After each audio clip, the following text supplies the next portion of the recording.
Yuna stood by the window of her apartment and watched the ships fly past the space station. The lights of Orvan 7 glowed in the darkness like 1,000 tiny suns. She had lived here for 3 years now, ever since she married Do-yoon. 3 years. It felt like both a lifetime and a single breath.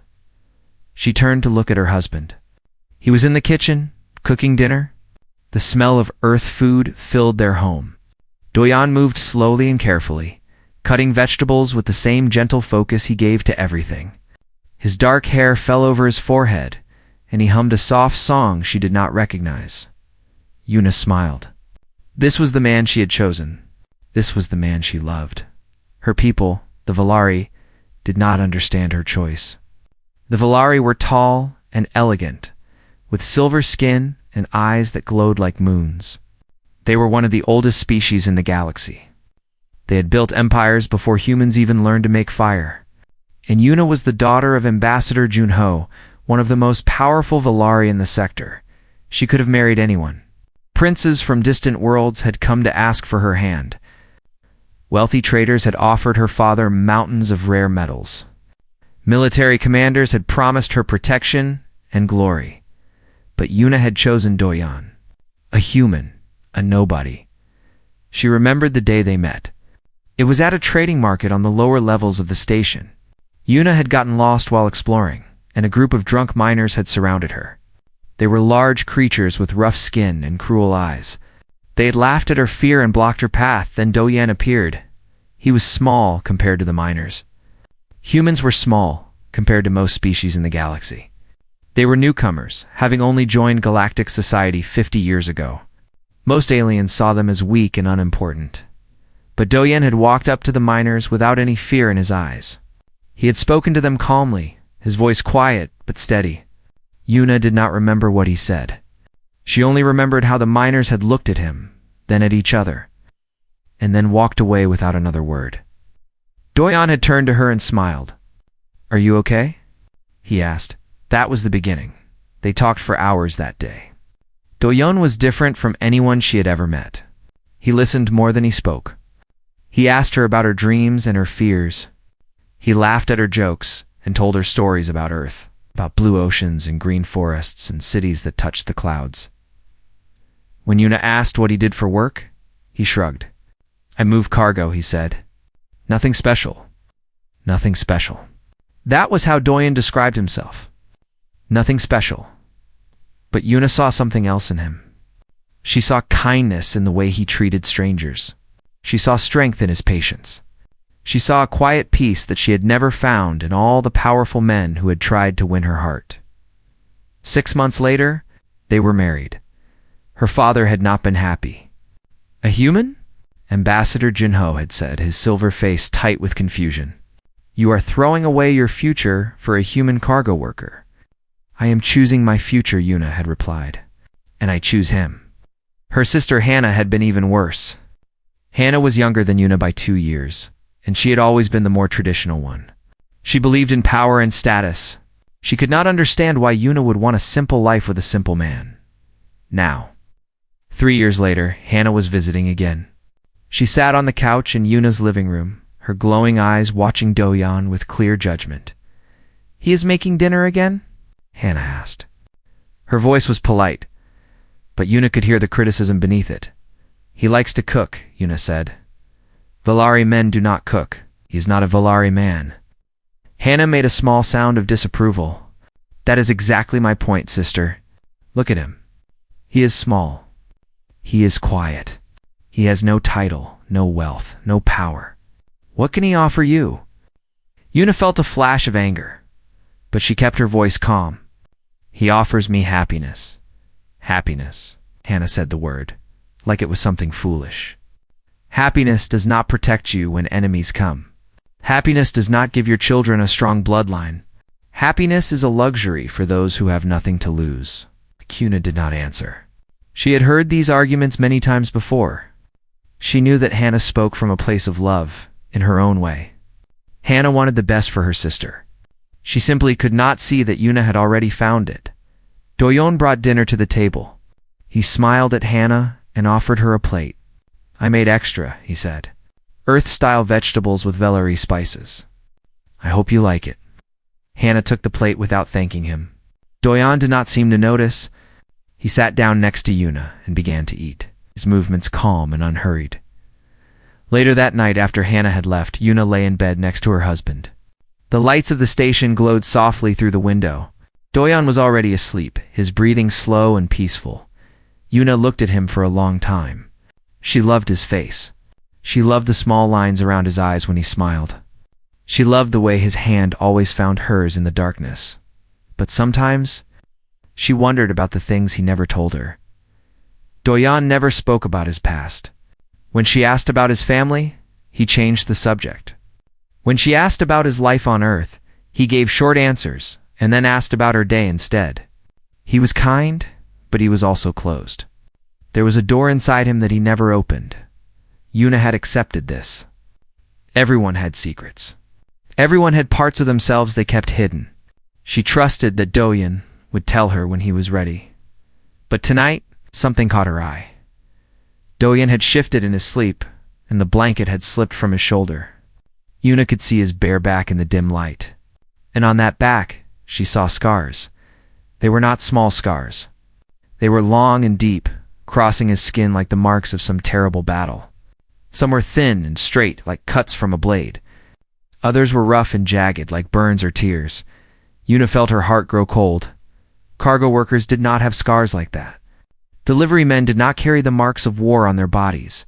She reached out to touch him, then stopped. Her hand hung in the air above his skin, trembling slightly. "Who are you?" she thought. "What happened to you?" Doyan made a soft sound and turned toward her. His face was peaceful, innocent, like a child dreaming of gentle things. Yuna pulled her hand back and lay down beside him. She stared at the ceiling for a long time. Her mind full of questions she was afraid to ask. Outside, ships continued to fly past the station, carrying travelers to distant worlds. The galaxy was vast and full of secrets, and Yuna was beginning to realize that her husband might be one of them.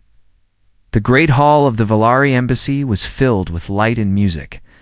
Hundreds of guests moved across the polished floor, their expensive clothes shining like jewels. Diplomats talked in quiet voices. Military officers laughed at old jokes. Servants carried trays of food and drink through the crowd. Ambassador Junho stood at the center of it all, his silver face proud and calm. This banquet was his creation.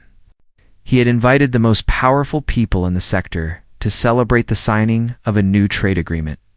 It was a night of politics and performance, where every smile hid a secret and every handshake sealed a deal. Yuna walked through the crowd with Doyan at her side. She wore a long dress of dark blue that matched the color of deep space. Her hair was arranged in the traditional Velari style, pulled up and decorated with small silver pins. She looked like the daughter of an ambassador, elegant and untouchable. Doyan wore a simple black suit. He had refused anything more expensive, saying he would feel uncomfortable in fancy clothes. Next to the towering Velari guests, he looked almost invisible. Several aliens glanced at him and then looked away, dismissing him without a second thought. Yuna held his hand tighter. "Thank you for coming," she said quietly. "I know you do not enjoy these events." Doyan smiled at her. "I enjoy being with you. The rest does not matter." They found a quiet corner near one of the tall windows. Yuna took a glass of wine from a passing servant. Doyan took nothing. He never drank at public events. Hannah appeared a few minutes later. She wore a dress of silver and white that made her look like a falling star. Her eyes found Doyan immediately, and her lips curved into a familiar expression of polite disdain. "Sister," she said, kissing Yuna's cheek. "You look beautiful tonight. Thank you." "So do you." Hannah glanced at Doyan. "Your human looks a bit lost. His name is Doyan, of course," and waved her hand carelessly. "I simply meant that perhaps he would be more comfortable waiting outside. These events can be overwhelming for newcomers." Doyan smiled. It was the same gentle smile he always wore, but Yuna thought she saw something flicker behind his eyes. Something sharp and quick, like lightning in a clear sky. "I am fine," he said. but thank you for your concern." Hannah opened her mouth to say something else, but then the music changed. A slow, formal song began to play, and the guests started moving toward the dance floor. Hannah spotted someone important across the room and excused herself quickly. Yuna let out a breath. She did not know she was holding. "I am sorry about her." "Do not be," Diane said. "She loves you. She is just worried. She is rude. She is protective. There is a difference." He squeezed her hand gently. "Family is complicated. I understand." Yuna looked at him. There it was again, that hint of something hidden. A sadness, maybe, or a memory he did not want to share. She opened her mouth to ask about it, but then she noticed something strange. The guards at the entrance had changed. Yuna knew the embassy security well. She had grown up surrounded by them. The guards were always Valari soldiers in white uniforms, chosen by her father for their loyalty and skill. But the guards at the door now were different. They wore black armor instead of white. Their faces were hidden behind dark helmets, and they were not standing at attention like proper soldiers. They were watching the crowd like hunters watching prey. Yuna felt a chill run down her spine. She turned to tell Doyan, but he was already looking at the guards. His body had changed somehow. He stood the same way, held himself the same way, but something was different. His shoulders seemed wider. His eyes were harder. His gentle smile had disappeared, replaced by an expression she had never seen before. It was the face of a predator waking up from a long sleep. "Doyan," she whispered. "Stay close to me," he said. His voice was calm, but there was iron beneath it. "Do not leave my side. What is happening?"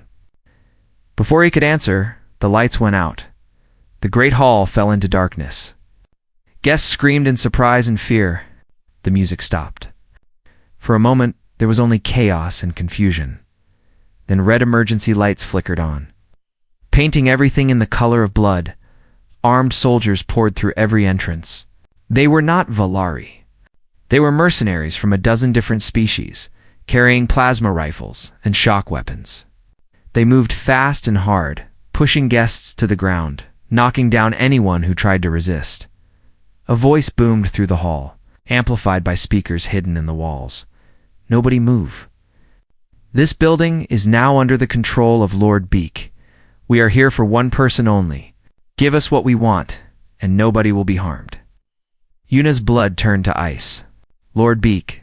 She knew that name. Everyone in the sector knew that name. Lord Beak was a warlord who controlled the outer territories. He was ruthless and cruel, a man who built his power on fear and violence. He had been fighting with her father for years over a disputed border region. The conflict had grown worse recently, with threats and counter-threats flying back and forth, and now he had sent his army to take her. Yuna understood instantly. She was the ambassador's daughter. If Lord Beak held her hostage, her father would have to surrender. He would have to give up the disputed territory to save her life. The mercenaries were spreading through the crowd, searching faces, looking for their target. It was only a matter of time before they found her. Doyan grabbed her arm and pulled her toward a tall stone pillar. They pressed themselves against it, hidden in the shadows of the red light. "Listen to me," Doyan said. His voice was quiet but firm. "In 60 seconds, I want you to run. Go to the east corridor. There is a service exit that leads to the lower levels. Do not stop. Do not look back. Find station security and tell them what happened." Yuna stared at him. "What are you talking about? I am not leaving you. You are the target. You need to escape. And what will you do?" Doyan did not answer. He was looking at the mercenaries, counting them, studying their positions. His eyes moved with a speed and precision she had never noticed before. "Doyan." Yuna grabbed his face and forced him to look at her. "What are you going to do?" He met her eyes. In the red light, his face looked like a stranger's. There was no fear in his expression. "No worry. Only a terrible, beautiful calm." "I am going to keep you safe," he said. Then he kissed her forehead, pushed her deeper into the shadows behind the pillar, and stepped out into the light. Yuna wanted to scream. She wanted to grab him and pull him back, but her body would not move. She could only watch as her quiet, gentle husband walked toward 20 armed mercenaries. Like a man walking into his own garden, one of the mercenaries spotted him and laughed. "Look at this. A little human wants to play hero?" Other soldiers turned to look. Some of them laughed too. Humans were weak. Everyone knew that. What could one small human do against an army? Doyan stopped in the middle of the hall. The red light fell on him like fire. His shadow stretched across the floor, long and dark. He reached into his coat, and he drew his sword. The sword caught the red light and seemed to burn. It was not a weapon of the modern age. There was no plasma edge, no energy field, no electronic targeting system. It was a blade of ancient steel, forged in the old way by fire and hammer and human hands. But along its edge, a faint shimmer of light moved like living water. Some kind of energy bond, invisible to most eyes, but deadly beyond measure. The mercenary stared at it. For a moment, nobody moved. Then the laughter started. A sword. The lead mercenary was a massive creature with 4 arms and skin like gray stone. He carried a plasma rifle that could burn through metal walls. The human brought a sword to fight us? What is he going to do? Cut our dinner? The other soldiers laughed harder. Some of them lowered their weapons, too amused to feel threatened. A few even stepped closer, wanting a better look at this foolish little human. Doyan said nothing. He held the sword loosely at his side, the blade pointing toward the ground. His breathing was slow and even. His eyes were half closed like a man on the edge of sleep. The lead mercenary raised his rifle. Enough games. Kill him. 3 soldiers fired their plasma rifles at the same time. The bolts of burning light flew through the air, fast enough to kill before a heart could beat. They should have torn through Doyan's body and left nothing but ash. But Doyan was not there anymore. He moved. Not ran, not dodged, but moved, like smoke flowing through wind. One moment, he was standing in front of the plasma fire. The next moment, he was beside the first soldier, his sword already rising. The blade sang through the air. The soldier fell, before anyone could react. Doyan was moving again. He flowed between the mercenaries like water through stones, his sword dancing in the red light. Every cut was perfect. Every step was exactly where it needed to be. He did not waste a single movement. He did not make a single sound. Yuna watched from behind the pillar, her hands pressed against her mouth. She could not breathe. She could not think. She could only watch the impossible thing happening before her eyes. Her husband, her gentle and quiet husband, was killing an army. The mercenaries tried to fight back. They fired their weapons in every direction. Plasma bolts burned holes in the walls and ceiling, but they could not hit him. Doyan seemed to know where every shot would go before it was fired. He was always one step ahead, one breath faster, one heartbeat beyond their reach. 6 soldiers fell in the first 10 seconds. The remaining mercenaries began to panic. They had expected easy prey. They had expected frightened diplomats and helpless guests. They had not expected this. They had not expected a human who moved like death itself. "What is he?" One of them screamed. "What is that thing?" The lead mercenary pushed forward, his 4 arms swinging a massive battle axe. He was the strongest fighter in Lord Beak's army. He had killed hundreds of enemies in battle. He was not afraid of one small human with an old sword. "Stand still and die." He roared. His axe came down like a falling mountain. Doyan stepped to the side. The axe hit the floor and cracked the stone. Before the mercenary could lift it again, Doyan's sword moved twice, so fast that the cuts looked like a single line of light. The mercenary's weapon fell from his hands. He looked down at his arms, confused. Then he looked at the human standing before him. Doyan's eyes were empty, not cruel, not angry, just empty, like the space between stars. "Sleep," Doyan said softly. He struck the mercenary's temple with the back of his sword. The massive creature collapsed like a puppet with cut strings. The other mercenaries ran. They threw down their weapons and fled through the doors, screaming warnings to each other. Some of them were crying. Some of them were praying to gods they had forgotten in less than 1 minute. It was over. The great hall was silent, except for the moans of wounded soldiers. The guests who had been hiding began to stand up slowly, looking around with wide, disbelieving eyes. Ambassador Junho emerged from behind an overturned table, his silver face pale with shock. Everyone was staring at Do-yeon. He stood alone in the center of the hall, surrounded by fallen enemies. His sword hung at his side, dark with blood. His black suit was torn in several places, but he did not seem to be hurt. His breathing was still calm. His hands were still steady. He looked like a statue carved from shadow and stone. Hannah pushed through the crowd, her face twisted with confusion. That is not possible, she whispered. Humans cannot move like that. Humans cannot fight like that. What? What is he? Nobody answered her. Nobody had an answer. Yuna stepped out from behind the pillar. Her legs were shaking so badly she could barely walk. She crossed the broken floor, stepping over groaning bodies, until she reached her husband. He turned to look at her. For a moment, his eyes were still empty, still cold. Then something shifted, and she saw the man she knew again, Do-yeon. But different now. Changed in a way she did not yet understand. Are you hurt?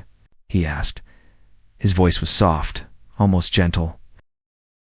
Yuna opened her mouth, but no words came out. She wanted to say 1,000 things. She wanted to ask 1,000,000 questions. But all she could do was stare at him like she was seeing him for the first time, because in a way, she was. Station security finally arrived, flooding through the doors with weapons drawn. They stopped short when they saw the scene before them. One of the officers approached Ambassador Junho and began asking questions. Others moved through the hall, checking the wounded and securing the prisoners. Do-yeon cleaned his sword with a piece of cloth from his pocket. The movement was casual, practiced, like something he had done 1,000 times before. When the blade was clean, he slid it back into a hidden sheath inside his coat. Yuna finally found her voice. Do-yeon, he looked at her. Who are you? It was a simple question, but they both knew it meant so much more. Do-yeon was silent for a long moment. Around them, the world was chaos and noise, but in the space between them, there was only stillness. I am your husband, he said at last. That has not changed, but there is more. Yes. He looked down at his hands, the hands that had just cut down 20 soldiers without hesitation. There is more. Hannah appeared beside them, her eyes still wide with shock. For once, she had nothing cruel to say. She just looked at Do-yeon like he was a puzzle she could not solve. Ambassador Junho approached as well. He had always treated Do-yeon with polite coldness, never accepting him as worthy of his daughter. But now, there was something new in his glowing eyes, something that looked almost like respect. You saved my daughter, he said. You saved everyone here. Do-yeon bowed his head slightly. I did what was necessary. Necessary. The ambassador studied him for a long moment. I have seen many warriors in my life, human, Velari champions, alien generals. I've never seen anyone fight like you. No one in this galaxy moves the way you move. With respect, Ambassador, Do-yeon said quietly, you do not know what humans are capable of. He turned to Yuna and took her hand. His grip was warm and gentle, the same grip she had felt 1,000 times before. Can we go home? He asked. I will explain everything. I promise. Yuna looked into his eyes. She saw the man she loved. She saw a stranger. She saw something ancient and something new. She nodded slowly, as she said, Take me home. The apartment was quiet. The lights of the station glowed through the windows, the same lights Yuna had watched 1,000 times before. But everything felt different now. The air itself seemed heavier, charged with words that had not yet been spoken. Do-yeon sat at the kitchen table, his sword resting on the surface before him. He had removed his torn coat, and Yuna could see the scars on his arms now. Old scars. Deep scars. The marks of a life she knew nothing about. He was cleaning the blade again, moving the cloth along the steel with slow, careful strokes. It was a ritual, Yuna realized. Something he had done so many times that his hands moved without thinking. She sat across from him and waited. For a long time, Neither of them spoke. The silence stretched between them like a bridge over dark water. Yuna did not push. She knew that some truths could only come in their own time. Finally, Doyan set down the cloth and looked at her. "I was born on Earth," he said. "In a small village in the mountains of Korea. My parents were farmers. Simple people who lived simple lives." Yuna nodded. He had told her this much before. "When I was 6 years old, men came to our village. They were not soldiers. They were not government officials. They were something else. Something older." Doyan's eyes grew distant, looking at memories she could not see. They tested all the children. Physical tests. Mental tests. Tests that seemed like games, but were not games at all. "Tests for what?" Yuna asked softly. "To find those who could be trained." Doyan turned the sword slowly, watching the light move along its edge. "When humanity first made contact with alien civilizations, we learned a terrible truth. We were weak. Our technology was primitive. Our ships were slow. Our weapons were toys compared to what other species had built over thousands of years." He paused, his jaw tightening. The galaxy looked at humans and saw nothing special. Just another young species, barely worth noticing. We were smaller than most aliens. Shorter lives. Softer bodies. Everyone expected us to stay quiet and small and unimportant forever. Aunt Yuna leaned forward. But that is not what happened. No. A ghost of a smile crossed Doyen's face. The governments of Earth decided to keep a secret. They had discovered something during first contact. Something the other species had forgotten over millions of years of peace and civilization. What did they discover? Doyan looked at her directly. That humans are predators. The word hung in the air like a blade. The alien species in the galaxy evolved from prey animals mostly. Herd creatures, pack animals. They became intelligent, built civilizations, developed technology, but deep in their blood, they are still prey. They fight when they must, but their first instinct is to run, to hide, to survive. He held up his hand, turning it slowly in the light. Humans evolved differently. We hunted. We tracked our prey across endless distances. We never gave up. We learned to use tools, then weapons, then strategies. We killed things bigger than us, faster than us, stronger than us, and we did it again and again for millions of years until hunting was written into our bones. Yuna felt a chill run through her. She had always known that humans were different, but she had never understood how different. The governments of Earth created a secret organization, Dajan continued. They called it the Grim Wardens. Children with the right potential were taken and trained from a young age. Trained in ways of fighting that the galaxy had forgotten. Trained to be silent, patient, and absolutely deadly. You were one of them, Yuna whispered. Duhayan nodded slowly. I was chosen when I was 6. I left my village and never went back. For 15 years, I trained in hidden bases on Earth and in secret stations across the solar system. I learned to fight with blades and bare hands. I learned to move without being seen. I learned to kill in 100 different ways. He looked down at the sword. When I was 21, I was deployed. The Grim Wardens work in the shadows. We protect human interests across the galaxy. We gather information. We eliminate threats. We do the things that cannot be done in the light. How many of you are there? Yuna asked. 12. There were 12 of us spread across the galaxy when I left. His voice grew heavy. Now there are fewer. This work takes a price. Yuna's heart ached at the sadness in his voice. She reached across the table and took his hand. He let her, his fingers curling around hers. Why did you leave? She asked. Duhayan was silent for a long moment. When he spoke again, his voice was barely above a whisper. I killed many people, Yuna. Some of them deserved it. Some of them were just soldiers following orders. After a while, I stopped seeing the difference. I became a weapon, nothing more.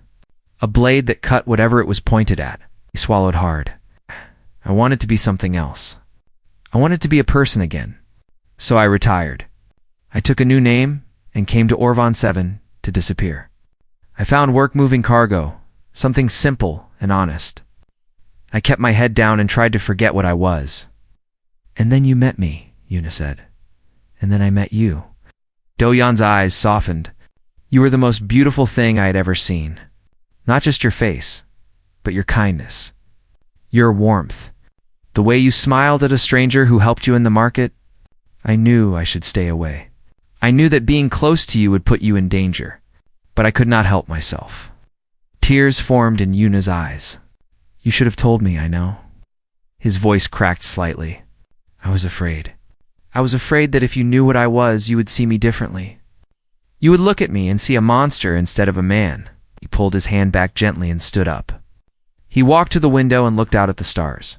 Wanted to be ordinary for you, he said. I wanted to be the simple husband who cooked dinner and held your hand and made you laugh. I wanted to be the man you deserved, not the weapon I was trained to be.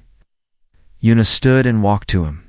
She stood behind him, close enough to feel the warmth of his body.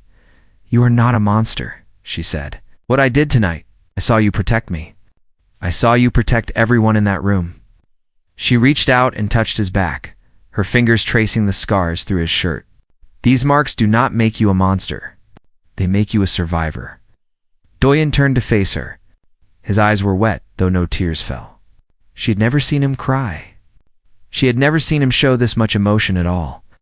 I am sorry, he said. I am sorry for the lies. I am sorry for the secrets. I am sorry for not trusting you with the truth. Yuna took his face in her hands. Tell me one thing. Anything. The man who braids my hair in the morning. The man who sings old Korean songs while he cooks. The man who holds me when I have bad dreams. Looked into his eyes. Is that man real? Do-yeon's voice shook. Yes. He is the most real thing I have ever been. Yuna pulled him close and held him tight. She felt his arms wrap around her, felt his heart beating against her chest. Then that is who you are, she said. The rest is just what you can do. They stood there for a long time, holding each other in the light of distant stars. The secrets were finally spoken. The truth was finally free. But Yuna knew, deep in her heart, that this was not the end. It was only the beginning. Something was coming. She could feel it in the way Do-yeon held her, gentle but alert. She could see it in the way his eyes kept moving to the door, watching for shadows that might come through. The galaxy was about to learn what happened when you threaten the ones a human loved. 3 days passed after the attack on the embassy. 3 days of questions from station security, interviews with military investigators, constant messages from worried friends and family. 3 days of Yuna trying to understand the new shape of her world. She barely slept. Every time she closed her eyes, she saw Do-yeon standing in that red light, sword singing through the air, his face as empty as the void between stars. And then she would open her eyes and see him beside her, sleeping peacefully, looking exactly like the gentleman she had married. The same person. 2 different truths. Hannah came to visit on the 3rd day. She walked into the apartment slowly, looking around as if seeing it for the first time. Her usual confidence was gone, replaced by something quieter and more uncertain. Do-yeon was not there. He had gone to speak with station security again, answering more questions about Lord Beak and the mercenaries. Yuna was grateful for the time alone with her sister. They sat on the couch in silence for a long while. Outside, ships flew past the window, carrying travelers to distant places. Life continued as it always did. I do not understand, Hannah said finally. Her voice was soft, confused. How did I not see it? How did none of us see it? He did not want us to see it, Yuna replied. He worked very hard to hide what he was. But why? With power like that, he could have anything. He could have wealth, status, command armies. But Hannah shook her head. Why would he choose to live as a nobody? Yuna looked at her sister. She saw the confusion in Hannah's glowing eyes, the genuine struggle to understand.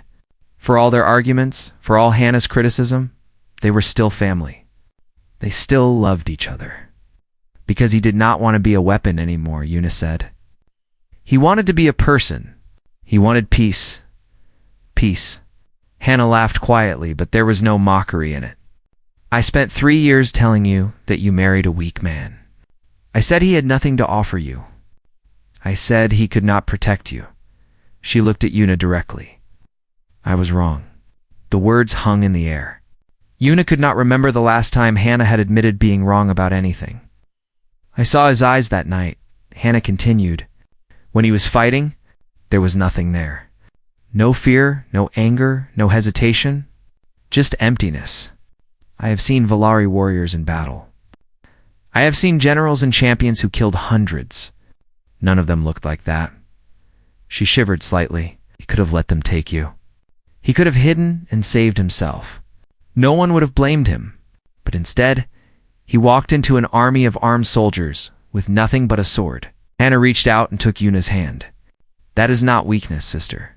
That is something else entirely. Yuna squeezed her sister's hand. He loves me. That is why he did it. I know. Hannah's voice was gentle now, softer than Yuna had ever heard it. And you love him more than anything. Hannah nodded slowly. Then hold on to that. Whatever happens next, hold on to that. She stood up to leave, but stopped at the door and looked back.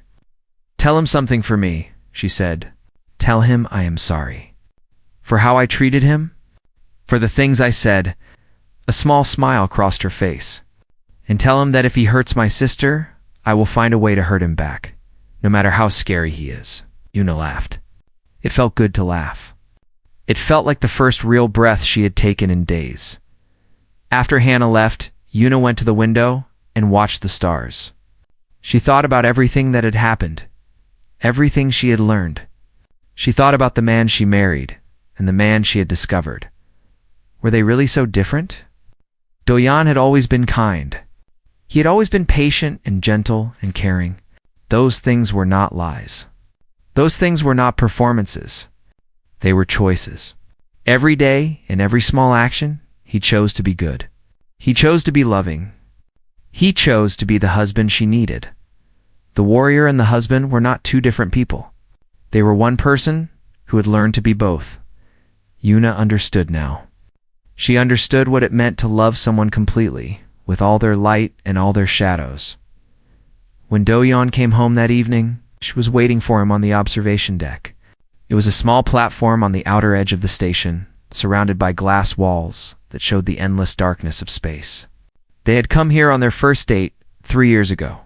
They had held hands and watched the stars and talked about their dreams. Do-Yan walked onto the deck slowly. His face was tired, worn by days of questions and memories. He stopped a few feet away from her, uncertain of his welcome. The investigators are finished, he said. Lord Beak has retreated to his territory. The threat is over for now. Yuna did not respond to that. She just looked at him, at his dark eyes and tired face, at the gentle slope of his shoulders. I thought I married an ordinary man, she said. Do-Yan flinched slightly. His eyes dropped to the floor. Yuna, I was wrong. He looked up. Yuna stepped forward and took his hands. She held them tight, feeling the strength hidden in his gentle grip. I thought I married an ordinary man, she repeated. But I married something much rarer. I married an extraordinary man who chose to be ordinary. For me, Do-Yan's eyes widened. She saw hope and fear and love all tangled together in his expression. The gentleness was never a lie, she continued. The kindness was never fake. You chose those things every single day. You chose to cook for me. You chose to hold my hand. You chose to be patient and warm and loving. Those choices are who you really are. Tears began to fall down Do-Yan's face. He did not try to hide them. He did not try to be strong. I do not deserve you, he whispered. Maybe not. Yuna smiled through her own tears. But you have me anyway. She pulled him into her arms and held him as he cried. They stood there on the observation deck, surrounded by stars, two small figures holding each other against the vastness of the universe. After a long time, Do-Yan's tears stopped. He pulled back and wiped his face, laughing softly at himself. I must look ridiculous, he said. You look human, Yuna replied. That is not a bad thing.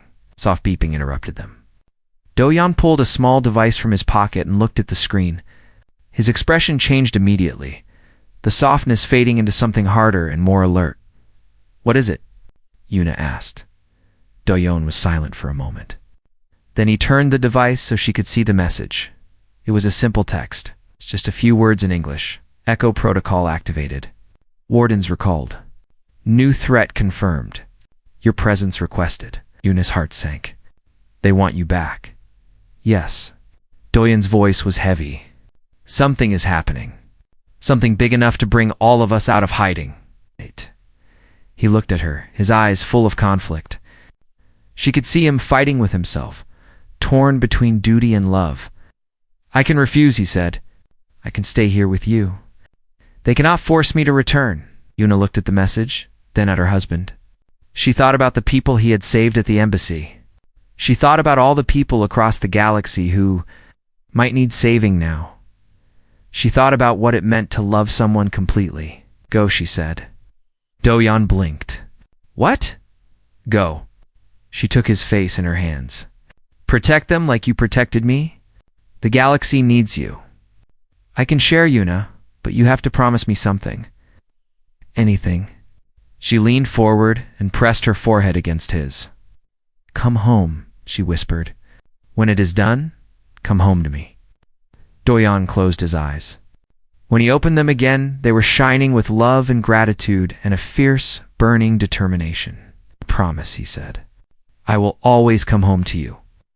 He kissed her deeply, holding her like she was the most precious thing in the universe. And to him she was. Then he stepped back, squared his shoulders, and walked toward the door.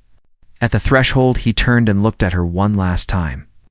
I love you, Yuna. I love you too, Doyon. Now go be extraordinary, smiled. The same gentle smile she had fallen in love with 3 years ago. Then he turned and walked away, his footsteps fading into silence. Yuna stood alone on the observation deck, watching the stars. Somewhere out there, her husband was walking toward danger. Somewhere out there, enemies were about to learn a very old lesson. Do not threaten the ones a human loves, because humans are not the weak, soft creatures the galaxy believes them to be. They are something far more dangerous. They are the hunters who never give up. They are the warriors who choose to be kind. They are the ordinary people who become extraordinary when the ones they love are in danger. Yuna smiled and wiped her tears. The galaxy was about to remember why they should never underestimate a human, and her husband was going to be the one to remind them.